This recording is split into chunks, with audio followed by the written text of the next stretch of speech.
Welcome back mga kababayan sa Tagalog Crime Stories kung saan ibinabahagi ko ang aking obsession sa true crimes at isinasalaysay ko ito sa Tagalog. Kung gusto mo ang mga ganitong contents, make sure to subscribe at turn on all the notifications para lagi kang updated sa mga bago kong videos. Kung gusto mo naman na suportahan ang aking channel sa ibang paraan, you may do so by checking these options. Ang Amerikanong ito ay si James Calhoun. Siya ay born and raised sa Cleveland na makikita sa state ng Ohio sa Estados Unidos. Kung ikaw ay mahilig sa basketball, sikat ang lugar na yan dahil dyan ang home court ng Cleveland Cavaliers na nanalo ng NBA Championship noong 2016 sa pangunguna ni LeBron. Ang mga magulang ni James ay parte ng working class. Bagamat ang mga ito ay hindi mayaman, ay nagawa naman ang mga itong mapapasok sila magkakapatid hanggang high school. Katulad ng ibang mga Amerikano na merong edad 18 pataas, si James ay mabilis na umalis sa kanilang bahay para maging independent na ilang taon din niyang hinintay. Ito ay nagkaroon ng sarili niyang apartment, ngunit ang excitement ay mabilis na nawala dahil nang siya ay matanggap sa trabaho ay narealize ni James na ang kanyang pangarap na magkaroon ng maganda at maayos na buhay ay hindi ganun-ganun lamang kadali na makamtan. Napagtanto niya na ang mga matatanda o adults ay laging may mga responsibilidad. At karamihan sa mga ito ay nauubos ang oras sa pagtatrabaho para lamang may pambayad sa mga bills. Ito ay nagtrabaho ngunit sa kadahilanan na kulang siya ng formal na edukasyon at hindi rin siya nakapagkolehiyo, kahit mag-overtime pa si James araw-araw ay sa liit ng kanyang sahod ay kulang na kulang pa rin ito sa kanyang mga pangangailangan. Kaya sa pagbabaka sakali na magkaroon siya ng mas magandang oportunidad na merong mas mataas na sahod ay mula Cleveland, ito ay lakas loob na lumipat sa state ng Tennessee. Doon ay pinasok nito ang iba't ibang mga trabaho. Nagkaroon siya ng sariling apartment at katulad ng ibang mga lalaking kaedad niya, si James ay hindi rin kinakalimutan na mag-unwind sa bar. Isang araw pagkatapos ng kanya nakakapagod na trabaho, si James ay nagdesisyon na uminom sa bar na perpekto dahil biyernes noon. Habang sila magkakaibigan ay nagkakasiyahan, ang kanyang atensyon ay napaling sa kabilang table. Ang taong nakakuha ng kanyang atensyon ay ang Amerikanang si Courtney Rollins. Si James ay lakas loob na nagpakilala sa dalaga at ang gabi na yon ay hindi niya malilimutan dahil yun ang simula ng madalas nilang pagkikita. Kalaunan, ang dalawa ay naging opisyal na magkarelasyon. Pagkalipas ng ilang buwan, sina James ay nagsama na sa iisang bubong at kalaunang nagpakasal. Ang mga ito ay nagtulungan para mag-ipon para sa kanilang kinabukasan. Ngunit ilang buwan lamang pagkatapos nila mag-isang dibdib, si Courtney ay ibinahagi kay James na siya ay nagdadalang tao. Bagamat masaya ang mga ito na lumalago na ang kanilang pamilya, sa kadahilanan na naging maselan ang pagbubuntis ni Courtney, iminungkahi ng doktor na ito ay magpahinga. Kaya kahit hindi niya gusto ay wala ito nagawa, kundi ang tumigil sa pagtatrabaho. Sa kanilang mga pregnancy photos sa social media ay mailalarawan mong masaya ang mag-asawa. Ngunit ang kasiyahan na yan ay mapapalitan ng pag-alala dahil sa paulit-ulit na pagpunta nila sa ospital ay nauubos ang lahat ng sahod ni James. Naging magaan lamang ang kanilang sitwasyon nang sila ay tulungan ng pamilya ni Courtney sa Tennessee. Pagkalipas ng 9 na buwan, ang dalawa ay masaya nang isinilang ni Courtney ang malusog na batang sanggol na pinangalanan nilang Zaydin. Sa mahal ng kanilang babayaran sa daycare, si Courtney ay mas piniling maging stay-at-home parent para matutukan ang paglaki ng sanggol. Kaya sinuong ni James ang pressure na kumita ng pera. Ngunit ang kita niya sa kanyang trabaho ay hindi naging sapat, kaya mula sa Tennessee ay inilipat niya ang kanyang mag-iina sa state ng Louisiana dahil doon siya natanggap bilang service technician sa isang telecommunication provider. Pero ang inaasahan niyang trabaho ay hindi naging madali, kaya kalaunan ay nag-resign din si James. Sa desperado niyang magkaroon ng patutunguhan sa buhay at mabigyan din ng magandang buhay at maayos na benepisyo ang kanyang mag-ina, si James ay sumali sa US Army. Noong 2017, habang nasa kaligitnaan ng kanyang pag-aaral, si James ay mas naging determinado pang makatapos dahil ibinalita ng kanyang asawa na ito ay nagdadalang tao na naman. Nang siya ay makatapos at makapasa sa training, dala ang ilan niyang damit kasama ang kanyang asawa at panganay nilang anak. Ang kanilang pamilya ay tinawag ang South Korea bilang kanilang pangalawang tahanan dahil doon ipinadala si James. Ito ay naiulat na na-assign sa 61st Chemical, Biological, Radiological, and Nuclear Company na matatagpuan sa Pyeongtaek. Bagamat mahirap na iwan ang kanilang pamilya sa Estados Unidos, si Courtney ay sinuportahan ang pangarap ng kanyang asawa. Ang kanilang pamilya ay ninirahan sa bahay na inilaan ng US government. Kahit hindi nila alam ang magsalita ng Korean, si Courtney ay mabilis namang naka-adjust dahil sa dami din ng mga Amerikanong asawa ng US Army na alam ang hirap na kanyang pinagdadaanan. Pagkalipas ng ilang buwan na pananatili nila sa South Korea ay hindi lamang sila naka-adjust, pero nagsilang muli si Courtney ng sanggol na anak na lalaki na pinangalanan nilang Noah. Ang kanilang pamilya sa Estados Unidos ay masaya na lumalaking maayos ang magkapatid. Sa kadahilanan na libu-libong milya ang layo nila sa kanilang mga kamag-anak, ginamit nilang mag-asawa ang social media para ibahagi ang milestones at happy moments nilang mag-anak. Ang kanilang mga kapamilya ay giliw na giliw sa dalawa lalo na sa bunso nilang anak na si Noah dahil sa kalambingan nito. Happy birthday to you. Happy birthday, dear Noah. Happy birthday to you. Pero ang picture perfect nila mga larawan na kumpleto ay magiging alaala na lamang dahil noong 2021, ang mga taong nakakakilala sa pamilyang Calhoun ay emosyonal na dinaluhan ang burol ng bunsong anak ni na James. Ang nasa loob ng kabaong sa video ay ang 3 taong gulang na si Noah. Sa bandang unahan ay makikita mo ang kanyang mga magulang at nakakatanda nitong kapatid. Nang matapos ang misa, ang mga tao ay nakiramay sa mag-asawa. Ilang araw pagkatapos maihatid sa huli nitong himlayan, ang ina't ama ni Noah ay hindi napigilan ang kanilang mga sarili na alalahanin ang kanilang anak sa pamamagitan ng pagpupost ng mga larawan nito. Ang mga tao ay nagulat sa nangyari. Ang ilan na nagbigay ng donasyon sa ginawang GoFundMe page ay hindi makapaniwala na sa murang edad ay mamamatay na kaagad ito. Ang ilan sa kanila ay inisip na maaaring si Noah ay pumanaw dahil sa malalang sakit. Pero magugulat sila dahil 2 buwan pagkatapos nitong mailibing ay kumalat ang balita na ito ay pinatay pala ng isang tao. Ang salarin ay kinilalang ang 30 taong gulang na si Jamaica Eblacas na isang Filipina. Ang balitang ito ay hindi gaanong na-cover sa Pilipinas sa kadahilanan na mas abala ang mga news outlet sa pagre-report tungkol sa pandemya. Kahit sa ibang bansa ay mabibilang mo lamang ang nag-cover ng kasong ito. Ang ilan sa kanila ay ang South China Morning Post, ang Stars and Stripes na isang independent news outlet na nagre-report tungkol sa balita sa nangyayari sa lahat ng US military personnel sa loob at labas ng Estados Unidos. At hindi rin nagpahuli ang news outlet ng The Filipino Times. Ang mga taong nakabasa sa mga artikulo ay nagulat dahil karamihan ng mga Pinoy sa South Korea ay nirerespeto ang mga batas doon. Sa kadahilanan na walang gaanong impormasyon na lumabas noong una, ang ilan sa mga tao lalo na ang mga Pinoy na may malikot na isip ay kaagad nagsabi na maaaring si Jamaica ay babae at kabit ng Amerikanong si James. Sa kanilang teorya ay di umanong ang mga ito ay nahuli. Kaya bilang ganti sa Pilipina, si Courtney ay di umunong tinakot ito na ipapadeport pabalik ng Pilipinas, kaya si Jamaica ay pinatay si Noah. Ngunit ang mga haka-hakang yan ay matatawag mong chismis.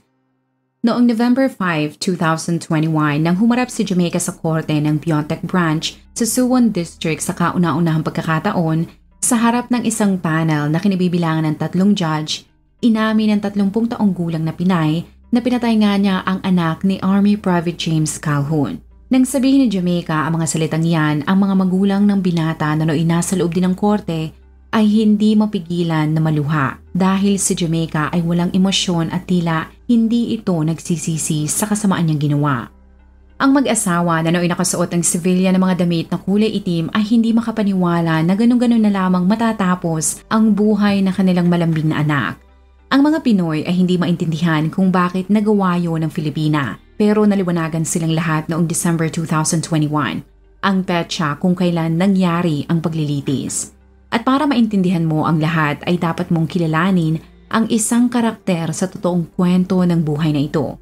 At yan ay si Kang Sokpil na isang South Korean.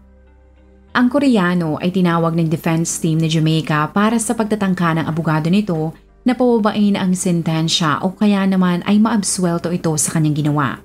Gamit ang salaysay ni Kang sa witness stand ay nalaman ng mga tao na kaya pala willing ito na tumestigo ay sa kadahilanan na ang dalawa ay may nakaraan. Ibinahagi ng Koreano na nagkakilala sila ni Jamaica sa Pilipinas. Sinabi nito na bagamat mukha ng Pinay ang una niyang napansin nang sila ay magkakilala, ay mas nagustuhan at nahulog ang loob niya dito nang sila ay magkausap. Si Jamaica ay inilarawan niyang masayahin, kuwela, mabait, maalalahanin at higit sa lahat ay maalaga. Pagkatapos nila magkarelasyon ng ilang buwan ay hindi na pinatagal ng Koreano ang lahat at naghanda ito ng simpleng proposal. Ang kasal ay hindi tinanggihan ng Pinay. Sa kadahilanan na pribadong tao si Kang, limitadong tao lamang ang kanilang inimbitahan sa kasal na naganap noong 2013. Nang matapos ang selebrasyon ay mabilis ng dalawang pinroseso ang mga papeles at wala pang isang taon gamit ang aprobadong F6 visa, si Jamaica ay masaya dahil sa wakas ay makakapagsimula na siya ng bagong buhay kasama ang kanyang mahal na asawa. Bagamat ang Koreano ay hindi mayaman, nakakuha ito ng maayos na apartment at naibigay din ito kay Jamaica ang pangunahin nito mga pangangailangan. Sinabi ni Kang na tulad ng ibang mag-asawa, ang pagsasama nila ni Jamaica ay hindi perpekto. Ang pagkakaiba nila sa kultura, lingwahe, pagkain, kahit ang kinalakihan nila mga kaugalian, ang ilan lamang sa mga rason kung bakit sila nag-aaway. Ngunit nang isilang ni Jamaica ang kanilang anak na babae noong 2014, ay mas naging maayos ang kanilang relasyon sapagkat naging sentro ng lahat ang kanilang anak.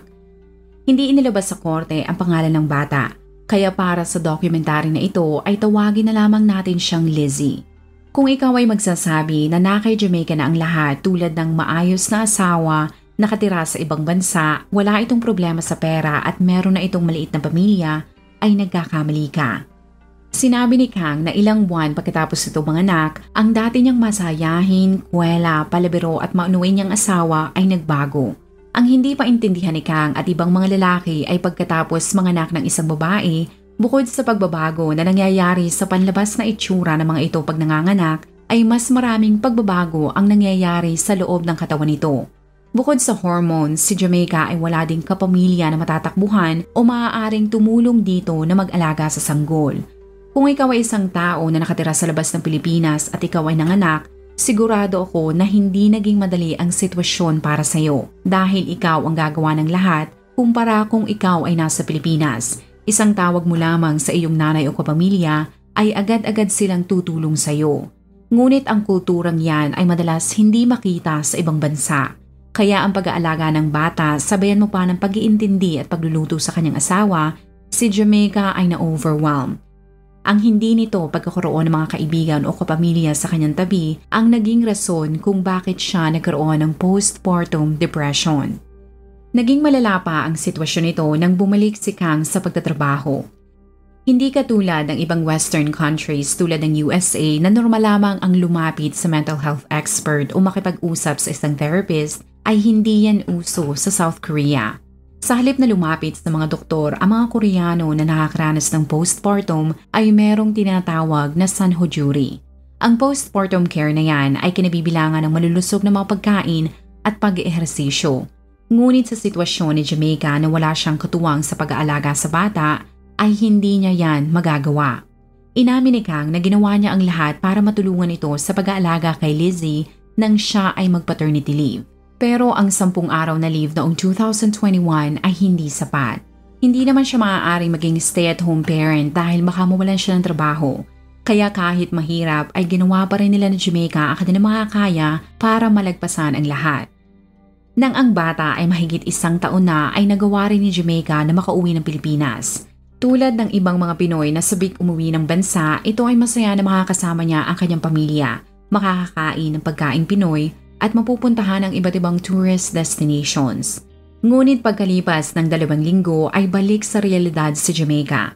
Wala itong nabanggit na anumang issue sa kanyang pamilya kaya nagulat na lamang ang mga ito nang makatanggap sila ng mensahe mula sa Pinay na silang mag-asawa ay nagdesisyon ng maghiwalay.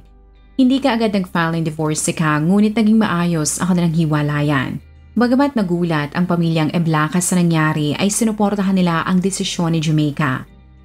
Nang maghiwalay ang dalawa ay hindi ito nahirapan na makahanap ng sarili niyang apartment. Natanggap din ito bilang isang bartender at ang establishmento ay makikita malapit sa base militar ng US.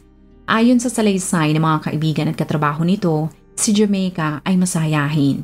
Ang mga customers din ito na pamilyar sa Pilipina na karamihang mga sundalong Amerikano ay inilarawan itong mabait at kwela.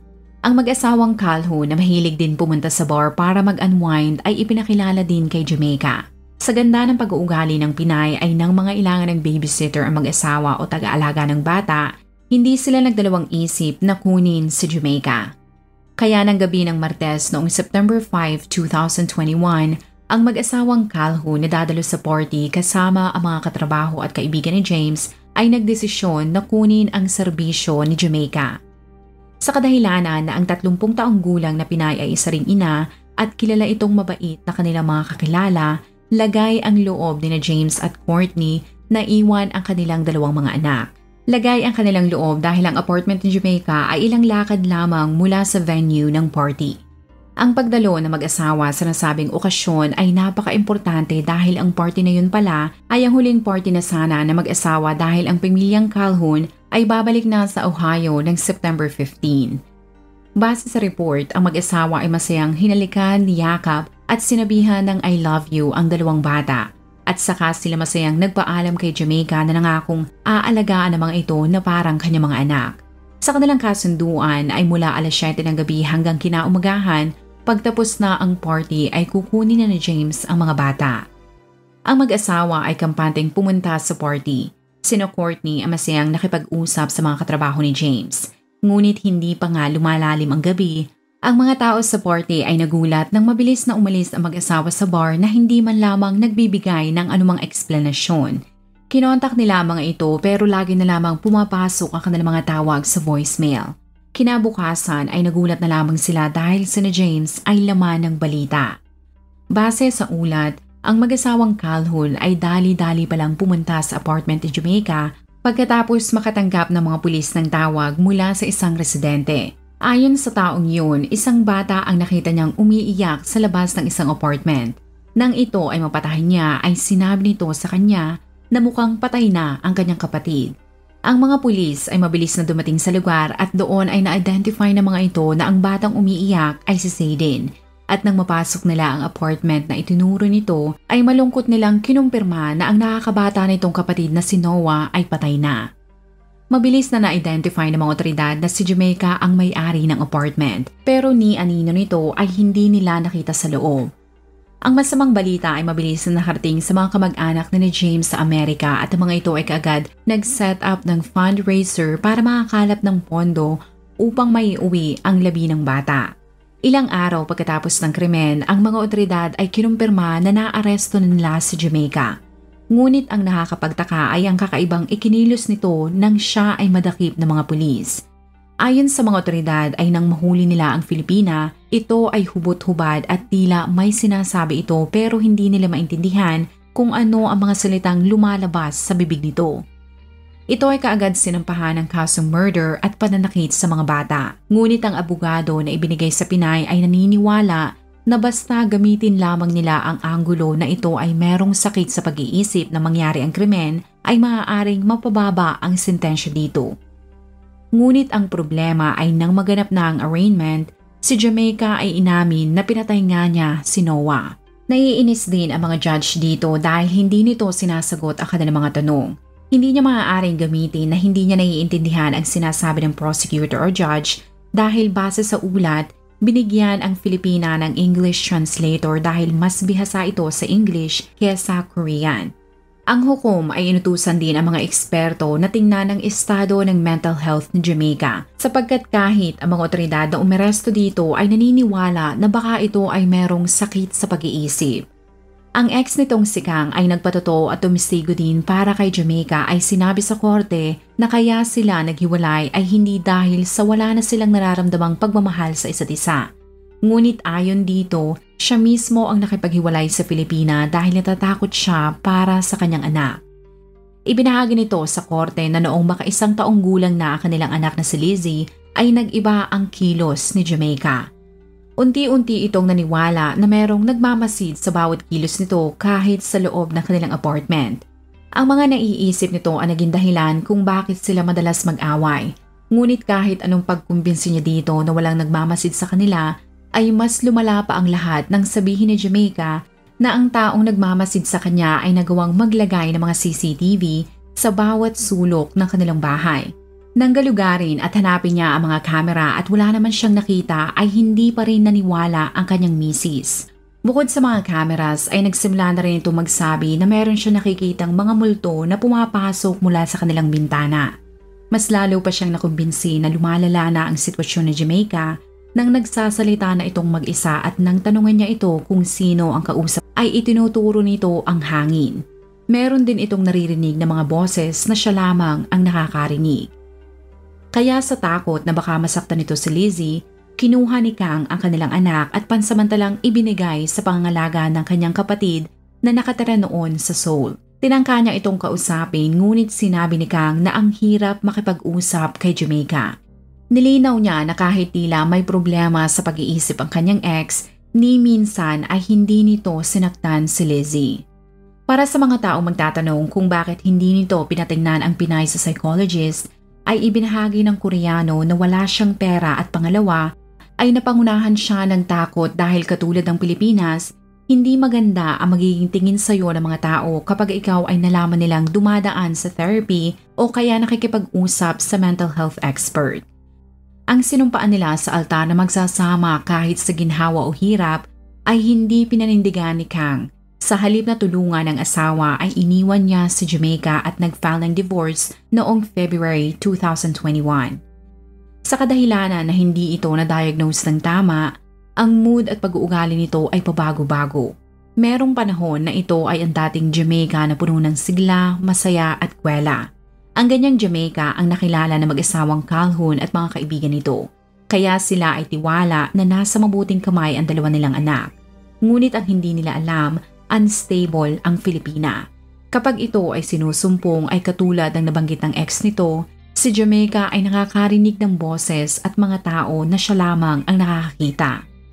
Sa korte ay inamin ng Pinay na noong gabi na iniwan sa kanya ang mga Amerikanong bata ay nagpalit ng anyo ang bunsong anak ni James.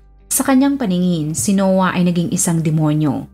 Sa isip nito ay kahit hindi na niya mailigtas ang katawan nito sapagkat tuluyan na itong naging isang demonyo, ay kayang-kaya pa rin niyang mailigtas ang kaluluwa nito.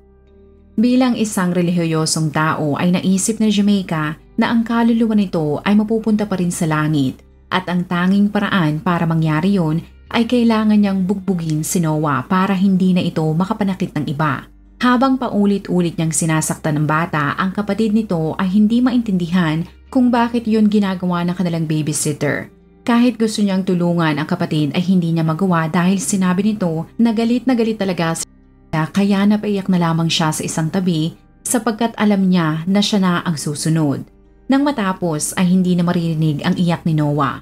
Ang pawisan at pagod na si Jamaica ay naghubad dahil sa sobrang init na kanyang nararamdaman. Ito ay hubot-hubad na lumabas ng apartment at nilampasan lamang nito ang 7 taong gulang na si Sadin. Nang alam niyang wala na si Jessica sa apartment, ang bata ay mabilis na tumakbo at humingi ng tulong.